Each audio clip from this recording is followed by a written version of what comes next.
The Phantom Tollbooth by Norton Juster. Illustrations by Jules Pfeiffer. Chapter 1. Milo. There was once a boy named Milo who didn't know what to do with himself, not just sometimes, but always. When he was in school, he longed to be out, and when he was out, he longed to be in. On the way, he thought about coming home, and coming home he thought about going. Wherever he was, he wished he were somewhere else, and when he got there, he wondered why he'd bothered. Nothing really interested him, least of all the things that should have. "It seems to me that almost everything is a waste of time," he remarked one day as he walked dejectedly home from school. "I can't see the point in learning to solve useless problems, or subtracting turnips from turnips, or knowing where Ethiopia is, or how to spell February." And since no one bothered to explain otherwise, he regarded the process of seeking knowledge as the greatest waste of time of all. As he and his unhappy thoughts hurried along, for while he was never anxious to be where he was going, he liked to get there as quickly as possible. It seemed a great wonder that the world, which was so large, could sometimes feel so small and empty. "And worst of all," he continued sadly, "there's nothing for me to do, nowhere I'd care to go, and hardly anything worth seeing." He punctuated this last thought with such a deep sigh that a house sparrow singing nearby stopped and rushed home to be with his family. Without stopping or looking up, he rushed past the buildings and busy shops that lined the street, and in a few minutes reached home, dashed through the lobby, hopped onto the elevator, 2, 3, 4, 5, 6, 7, 8, and off again, opened the apartment door, rushed into his room, flopped dejectedly into a chair, and grumbled softly, "Another long afternoon." He looked glumly at all the things he owned.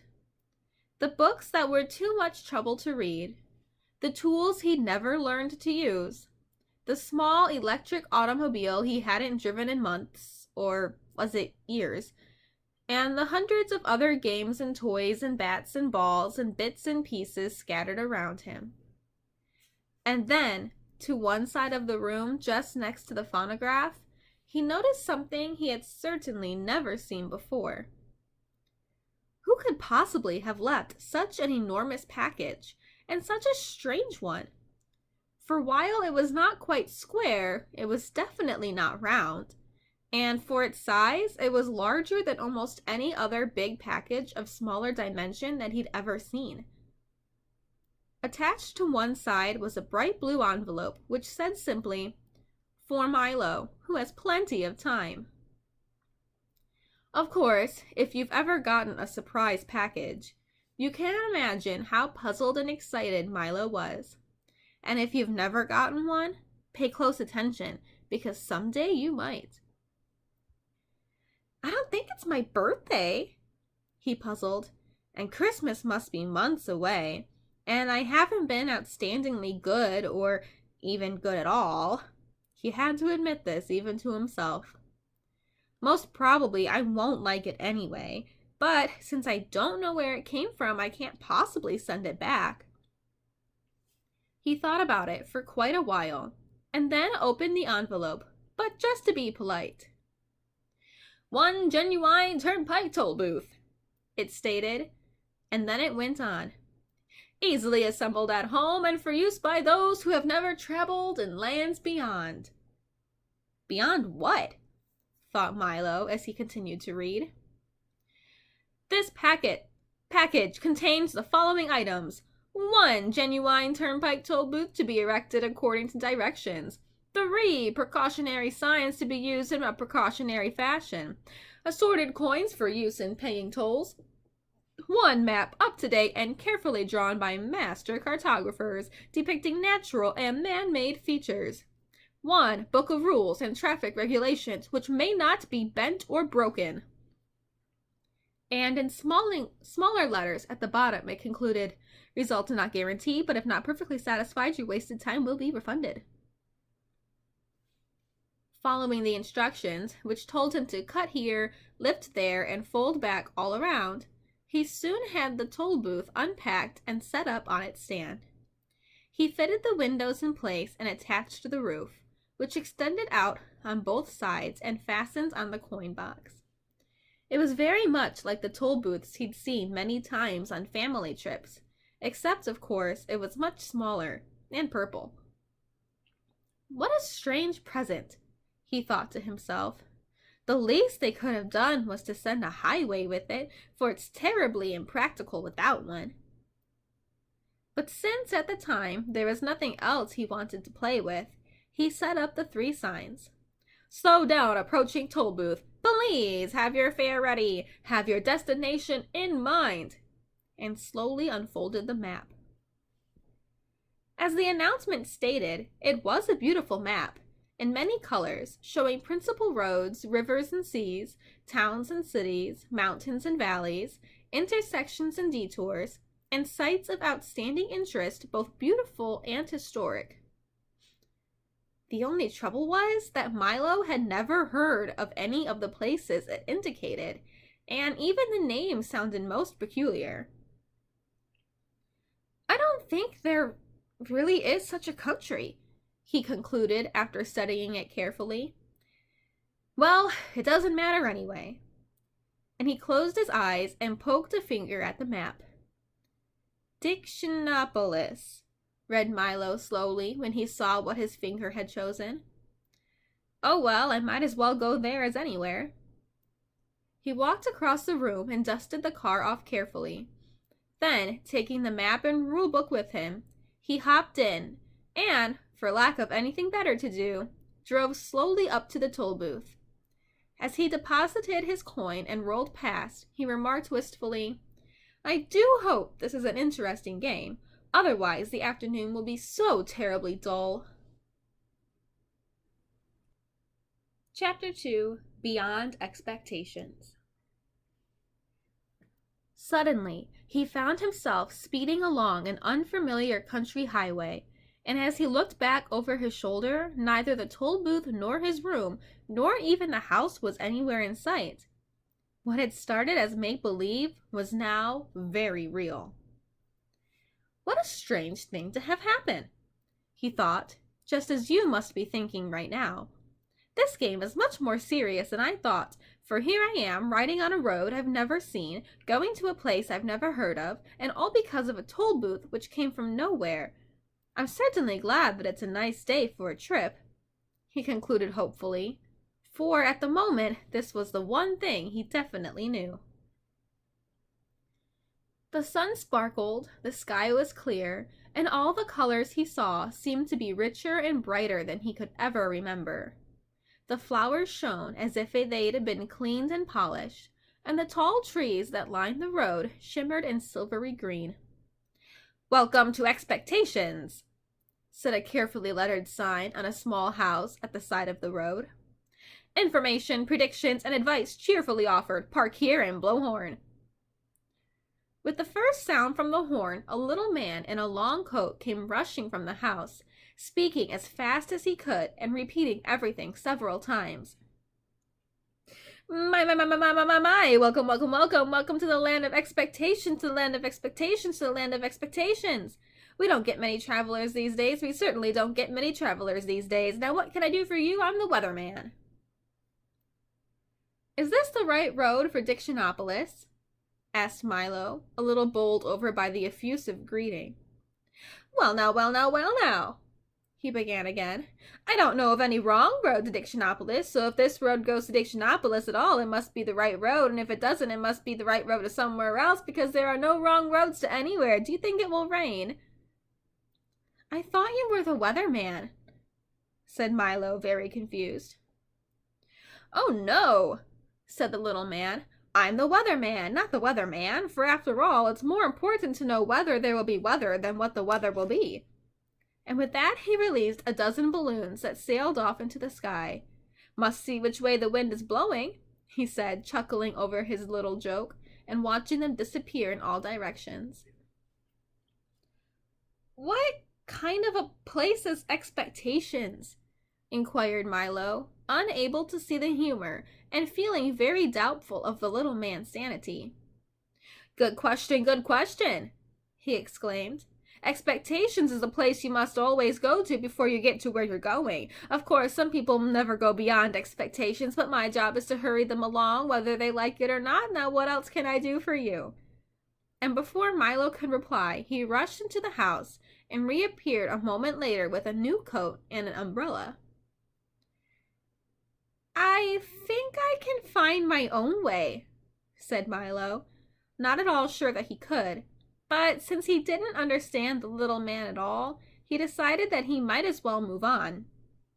At least until he met someone whose sentences didn't always sound as if they would make as much sense backwards as forwards. "Splendid, splendid, splendid!" exclaimed the weatherman. "Whether or not you find your own way, you're bound to find some way. If you happen to find my way, please return it as it was lost years ago. I imagine by now it's quite rusty. You did say it was going to rain, didn't you?" And with that, he opened the umbrella and walked with Milo to the car. "I'm glad you made your own decision. I do so hate to make up my mind about anything, whether it's good or bad, up or down, in or out, rain or shine. Accept everything, I always say, and the unexpected never happens. Now, please drive carefully. Goodbye, goodbye, goodbye, good—" His last goodbye was drowned out by an enormous clap of thunder, and as Milo drove down the road in the bright sunshine, he could see the weatherman standing in the middle of a fierce cloudburst that seemed to be raining only on him. The road dipped now into a broad green valley and stretched toward the horizon. The little car bounced along with very little effort, and Milo had hardly to touch the accelerator to go as fast as he wanted. He was glad to be on his way again. "It's all very well to spend time in Expectations," he thought, "but talking to that strange man all day would certainly get me nowhere. He's the most peculiar person I've ever met," continued Milo, unaware of how many peculiar people he would shortly encounter. As he drove along the peaceful highway, he soon fell to daydreaming and paid less and less attention to where he was going. In a short time, he wasn't paying any attention at all, and that is why, at a fork in the road, when a sign pointed to the left, Milo went to the right, along a route which looked suspiciously like the wrong way. Things began to change as soon as he left the main highway. The sky became quite gray, and along with it, the whole countryside seemed to lose its color and assume the same monotonous tone. Everything was quiet, and even the air hung heavily. The birds sang only gray songs, and the road wound back and forth in an endless series of climbing curves.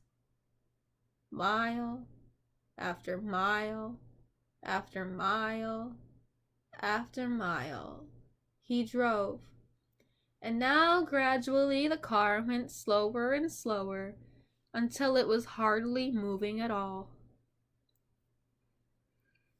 "It looks as though I'm getting nowhere," yawned Milo, becoming very drowsy and dull. "I hope I haven't taken a wrong turn."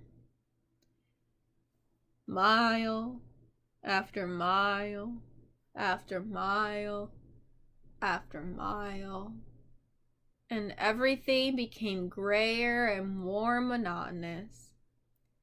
Finally, the car just stopped altogether, and hard as he tried, it wouldn't budge another inch. "I wonder where I am," said Milo in a very worried tone. "You're in the doldrums," wailed a voice that sounded far away. He looked around quickly to see who had spoken. No one was there, and it was as quiet and still as one could imagine. Yes, the doldrums, yawned another voice, but he still saw no one. What are the doldrums? He cried loudly, and tried very hard to see who would answer this time. The doldrums, my young friend, are where nothing ever happens and nothing ever changes. This time, the voice came from so close that Milo jumped with surprise. For, sitting on his right shoulder, so lightly that he hardly noticed, was a small creature, exactly the color of his shirt. Allow me to introduce all of us, the creature went on. We are the Lethargarians, at your service. Milo looked around, and for the first time noticed dozens of them, sitting on the car, standing in the road, and lying all over the trees and branches. They were very difficult to see, because whatever they happened to be sitting on, or near, was exactly the color they happened to be. Each one looked very much like the other, except for the color, of course, and some looked even more like each other than they did like themselves. I'm very pleased to meet you, said Milo, not sure whether or not he was pleased at all. I think I'm lost. Can you help me, please? Don't say think, said one sitting on his shoe, for the one on his shoulder had fallen asleep. It's against the law. And he yawned and fell off to sleep too. No one's allowed to think the doldrums, continued a third, beginning to doze off. And as each one spoke, he fell off to sleep, and another picked up the conversation with hardly any interruption. Don't you have a rule book? It's Local Ordinance 175389-J. Milo quickly pulled the rulebook from his pocket, opened to the page, and read, Ordinance 175389-J, it shall be unlawful, illegal, and unethical to think of thinking, surmise, presume, reason, meditate, or speculate while in the doldrums. Anyone breaking this law shall be severely punished. That's a ridiculous law, said Milo, quite indignantly. Everybody thinks. We don't, shouted the Lethargarians all at once. And most of the time you don't, said a yellow one sitting in a daffodil. That's why you're here. You weren't thinking, and you weren't paying attention either. People who don't pay attention often get stuck in the doldrums. And with that, he toppled out of the flower and fell, snoring, into the grass. Milo couldn't help laughing at the little creature's strange behavior, even though he knew it might be rude. Stop that at once, ordered the plaid one, clinging to his stocking. Laughing is against the law. Don't you have a rule book? It's Local Ordinance 574381-W. Opening the book again, Milo found Ordinance 574381-W. In the doldrums, laughter is frowned upon, and smiling is permitted only on alternate Thursdays. Violators shall be dealt with most harshly. Well, if you can't laugh or think, what can you do? Asked Milo. Anything, as long as it's nothing. And everything, as long as it isn't anything, explained another. There's lots to do. We have a very busy schedule. At 8 o'clock, we get up, and then we spend from 8 to 9 daydreaming. From 9 to 9:30, we take our early mid-morning nap. From 9:30 to 10:30, we dawdle and delay.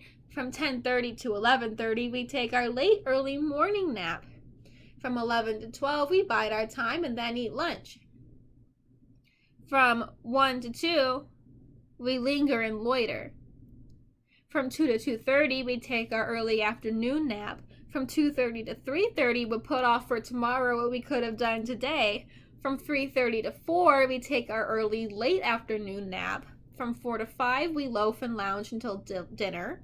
From 6 to 7, we dilly-dally. From 7 to 8, we take our early evening nap. And then for an hour before we go to bed at 9, we waste time. As you can see, that leaves almost no time for brooding, lagging, plotting, or procrastinating. And if we stop to think or laugh, we'd never get nothing done. You mean you'd never get anything done, corrected Milo. We don't want to get anything done, snapped another angrily. We want to get nothing done, and we can do that without your help. You see, continued another in a more conciliatory tone, it's really quite strenuous doing nothing all day. So once a week we take a holiday and go nowhere, which was just where we were going when you came along. Would you care to join us? I might as well, thought Milo. That's where I seem to be going anyway. Tell me, he yawned. For he really felt ready for a nap now himself. Does everyone here do nothing? Everyone but the terrible watchdog, said two of them, shuddering in chorus. He's always sniffing around to see that nobody wastes time, a most unpleasant character. The watchdog? Said Milo quizzically. The watchdog! Shouted another, fainting from fright, for racing down the road, barking furiously, and kicking up a great cloud of dust, was the very dog of whom they had been speaking. Run! Wake up! Run! Here he comes, the watchdog! Great shouts filled the air as the Lothario scattered in all directions and soon disappeared entirely. Urgh! Exclaimed the watchdog as he dashed up to the car, loudly puffing and panting. Milo's eyes opened wide, for there in front of him was a large dog with a perfectly normal head, 4 feet and a tail, and the body of a loudly ticking alarm clock. What are you doing here? Growled the watchdog. Just killing time, replied Milo apologetically. You see, killing time? Roared the dog so furiously that his alarm went off. It's bad enough wasting time without killing it. And he shuddered at the thought. Why are you in the doldrums anyway? Don't you have anywhere to go? I was on my way to Dictionopolis when I got stuck here, explained Milo. Can you help me? Help you? You must help yourself, the dog replied, carefully winding himself with his left hind leg. I suppose you know why you got stuck? I guess I just wasn't thinking, said Milo. Precisely, shouted the dog as his alarm went off again. Now you know what you must do. I'm afraid I don't, admitted Milo, feeling quite stupid. Well, continued the watchdog impatiently, since you got here by not thinking, it seems reasonable to expect that in order to get out, you must start thinking. And with that, he hopped into the car. Do you mind if I get in? I do love automobile rides. Milo began to think as hard as he could, which was very difficult since he wasn't used to it. He thought of birds that swim and fish that fly. He thought of yesterday's lunch and tomorrow's dinner. He thought of words that began with J and numbers that end in 3, and as he thought, the wheels began to turn. We're moving, he shouted happily. Keep thinking, scolded the watchdog. The little car started to go faster and faster as Milo's brain whirled with activity, and down the road they went. In a few moments, they were out of the doldrums and back on the main highway. All the colors had returned to their original brightness, and as they raced along the road, Milo continued to think of all sorts of things, of the many detours and wrong turns that were so easy to take, of how fine it was to just be moving along, and most of all, how much could be accomplished with just a little thought. And the dog, his nose in the wind, just sat back, watchfully ticking.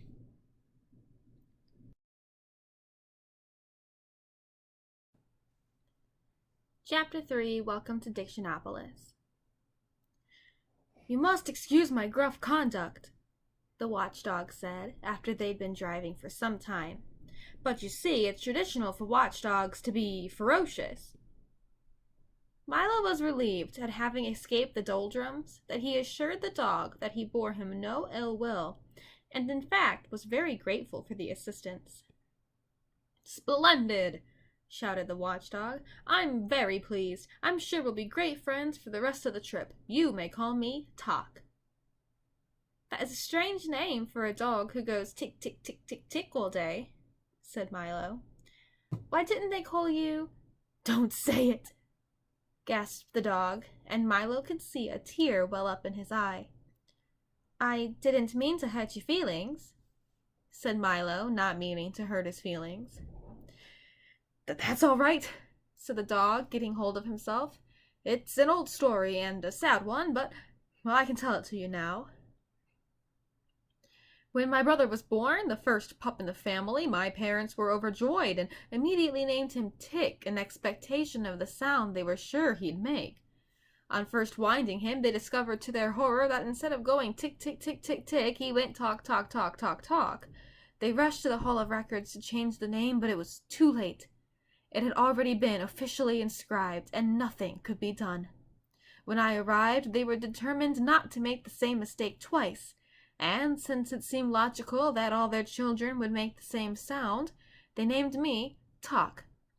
Of course, you know the rest. My brother's called Tick because he goes talk, talk, talk, talk, talk, and I am called Talk because I go tick, tick, tick, tick, tick, tick, tick, and both of us are forever burdened with the wrong names. My parents were so overwrought that they gave up having any more children and devoted their lives to doing good work among the poor and hungry. But how did you become a watchdog? Interjected Milo, hoping to change the subject as Talk was sobbing quite loudly now. That, he also said, rubbing a paw in his eye, is also traditional. My family have always been watchdogs from father to son almost since the time began. You see, he continued, beginning to feel better, once there was no time at all, and people found it very inconvenient. They never knew whether they were eating lunch or dinner, and they were always missing trains. So time was invented to help them keep track of the day and get places when they should. When they began to count all the time that was available, what was 60 seconds in a minute and 60 minutes in an hour and 24 hours in a day and 365 days in a year, it seemed as if there were much more than could ever be used. If there's so much of it, it couldn't be very valuable, was the general opinion, and it soon fell into disrepute. People wasted it and even gave it away. Then you were given the job of seeing that no one wasted time again, he said, sitting up proudly. It's hard work, but a noble calling. For you see, and now he was standing out in the seat, 1 foot on the windshield, shouting with his arms outstretched, it is our most valuable possession, more precious than diamonds. It marches on, and tide wait for no man, and... At that point in the speech, the car hit a bump in the road, and the watchdog collapsed in a heap on the front seat, with his alarm again ringing furiously. Are you all right? Shouted Milo. Grunted Talk. Sorry to get carried away, but I think you get the point. As they drove along, Talk continued to explain the importance of time, quoting the old philosophers and poets and illustrating each point with gestures that brought him perilously close to tumbling headlong from the speeding automobile. Before long, they saw in the distance the towers and flags of Dictionopolis, sparkling in the sunshine, and in a few moments they reached the great wall and stood at the gateway to the city. Ahem! Roared the gate man, clearing his throat and snapping smartly to attention. This is Dictionopolis, a happy kingdom advantageously located in the foothills of confusion and caressed by gentle breezes from the sea of knowledge. Today, by royal proclamation, is market day. Have you come to buy or to sell? I beg your pardon, said Milo. Buy or sell, repeated the gate man impatiently. Which is it? You must have come here for some reason. Well, Milo began. Certainly now, if you don't have a reason, you must at least have an explanation, or certainly an excuse, interrupted the gate man. Milo shook his head. Very serious, the gate man said, shaking his head also. You can't get in without a reason. He thought for a moment and then continued. Wait a minute, maybe I have an old one you can use. He took a battered suitcase from the gatehouse and began to rummage busily through it, mumbling to himself, No, this won't do, no, this is fine, he cried triumphantly, holding up a small medallion on a chain. He dusted it off and engraved on one side were the words, Why not? That's a good reason for almost anything. A bit used, perhaps, but still quite serviceable. And with that, he placed it around Milo's neck, pushed back the heavy iron gate, bowed low, and motioned them into the city. I wonder what the market will be like, thought Milo as they drove through the gate. But before there was time for an answer, they had driven into an immense square crowded with long lines of stalls heaped with merchandise and decorated in gay-colored bunting. Overhead, a large banner proclaimed, Welcome to the Word Market. And from across the square, 5 very tall, thin gentlemen, regally dressed in silks and satins, plumed hats, and buckled shoes, rushed up to the car, stopped short, mopped 5 brows, caught 5 breaths, unrolled 5 parchments, and began talking in turns. Greetings, salutations, welcome, good afternoon, hello. Milo nodded his head, and they went on, reading from their scrolls. By order of Avzaz the Unabridged, King of Dictionopolis, Monarch of Letters, Emperor of Phrases, Sentences, and Miscellaneous Figures of Speech, we offer you the hospitality of our kingdom, country, nation, state, commonwealth, realm, empire, Falantine, principality. Do all those words mean the same thing? Gasped Milo. Of course, certainly, precisely, exactly. Yes, they replied in order. Well then, said Milo, not understanding why each one said the same thing in a slightly different way, wouldn't it be simpler to use just one? It would certainly make more sense. Nonsense! Ridiculous! Fantastic! Absurd! Bosh! They chorused again and continued. We're not interested in making sense. It's not our job, scolded the first. Besides, explained the second, one word is as good as another, so why not use them all? Then you don't have to choose which one is right, advised the third. Besides, sighed the fourth, if one is right, then 10 are 10 times as right. Obviously, you don't know who we are, sneered the fifth. And they presented themselves one by one as the Duke of Definition, the Minister of Meaning, the Earl of Essence, the Count of Connotation, the Under-Secretary of Understanding. Milo acknowledged the introduction, and, as Tot growled softly, the minister explained, We are the king's advisors, or in more formal terms, his cabinet. Cabinet, recited the Duke. 1. A small private room or closet, case with drawers, etc. for keeping valuables or displaying curiosities. 2. A council room for chief ministers of state. 3. A body of official advisors to the chief executive of a nation. You see, continued the minister, bowing thankfully to the Duke, Dictionopolis is the place where all the words in the world come from. They're grown right here in our orchards. I didn't know that words grew on trees, said Milo timidly. Where do you think they grew? Shouted the Earl irritably. A small crowd began to gather to see the little boy who didn't know that letters grew on trees. I didn't know they grew at all, admitted Milo even more timidly. Several people shook their heads sadly. Well, money doesn't grow on trees, does it? Demanded the Count.